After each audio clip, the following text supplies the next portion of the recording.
It's time for Mic'd Up. This is where we feature people all around the DMV doing amazing things because there's so many people out there making our community better. Today, our Adam Longo visited a dance school with a higher purpose beyond creating young artists. Take a look.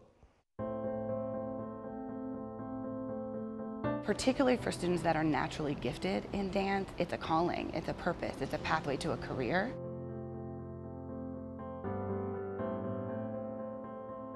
We're getting you nice and limbered up for today's story. We are at the VIVA School in Northwest Washington. This is a new dance school, and I want to introduce you to Kelly Quinn, who is the executive director of the VIVA School. First of all, tell us, what is the VIVA School? What is it all about here? Yeah, so the VIVA School is a dance school with a unique model of dance education. We merge world-class dance training with leadership development to cultivate the leaders of tomorrow. The school opened 4.5 years ago as a pre-professional training school for prioritizing youth of color, ages 6 to 18.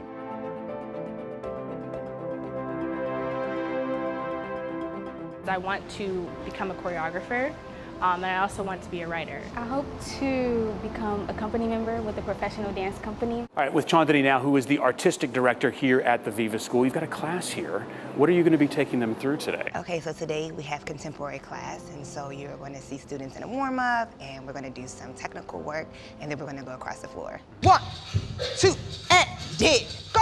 1, and 2, and 3. And 4, we're gonna do it again, right? It's not easy at all. It takes a lot of hard work and dedication and commitment. Like, this is something that we really love to do. It's not just for fun. It is very fun, but it takes a lot of hard work. There's also this misconception that you have to be a certain body type to be able to dance. That's something that happened to me. I was told that because of my body type, I wouldn't be able to dance. But when I came here, they were like, that's absolutely not true. And there are plenty of other dance spaces that have told me the same thing. That you can succeed in the professional world and not have to look the same as everyone else.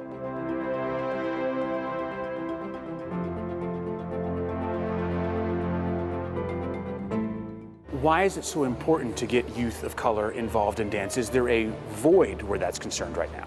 Yes, absolutely. So there is a lack of representation in the arts. Are you breaking stereotypes for what's happening and who's involved in dance? You know, I think so. I think right now there is a limited representation in the arts, and so I think that people of color are not represented equally.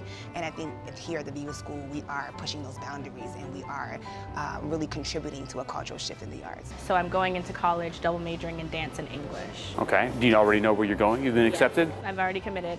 I'm going to Salve Regina. It's a small school in Rhode Island. How long have you been dancing for, even before the school here? I've been dancing for about maybe 10 years, but when I came here is when I really started my technique training. So this is a passion. This is like something that you've always known that you wanted to do. What is it unique that you're doing with these students in this school? Well, I mean, the students are unique. The students themselves, just the personality, the joy that they bring to this space, our community. But really, the VIVA School is merging world-class training with leadership development, and I think that's what sets us apart. Very cool. It was soothing just watching them dance. I was really getting into that. You know, we've brought a lot of stories about breaking down barriers and preconceived notions. This definitely is a continuation of that. Yeah, there's a couple of big themes that we hit on there too. The first of which I want to talk about is this whole notion of body type. That you have to be a certain body type to be a dancer. I mean, they're throwing that stereotype out of the water. I mean, for one of those young girls to tell me that a previous dance school said, you don't really have the body type to do this. I mean, think about dance.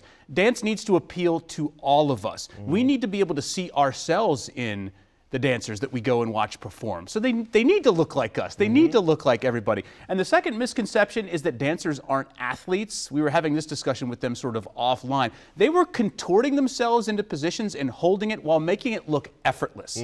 That's part of the deal here. I mean, they work so hard at this. By the way, the VIVA School, they offer these full merit scholarships, but it's not exclusively a school for low-income students. They want to get everybody under the tent. They've got 52 students now. They're hoping to grow to about 75. Some of these students are training 22 hours a week Wow. to get out there and try to perfect their craft. Now, this Saturday, they're going to be having their annual concert. So once a year, just happens to be this Saturday at the Lincoln Theater on U Street. Doors open at 6:30. I've got details up on my Twitter page right now at Adam Longo TV, so check that out. Very cool. I look forward to checking that out. And people that want to find the VIVA School, I'm sure you have links to Yeah, all linked their... right. It's literally right up on my Twitter page right now. Just posted here about 20 minutes ago. Very So cool. it was tremendous. Love talking with those ladies, and these are girls that are doing stuff. Now, let me in the ask you, world. do you have to be a certain body type to be a host or an anchor on the news? No, we're good. Okay. Yeah, we are in. Listen, if you got a story, reach out to me. Find me through email, alongo@wsa9.com, or tag me on any of my social media platforms except TikTok. I hadn't been there in months.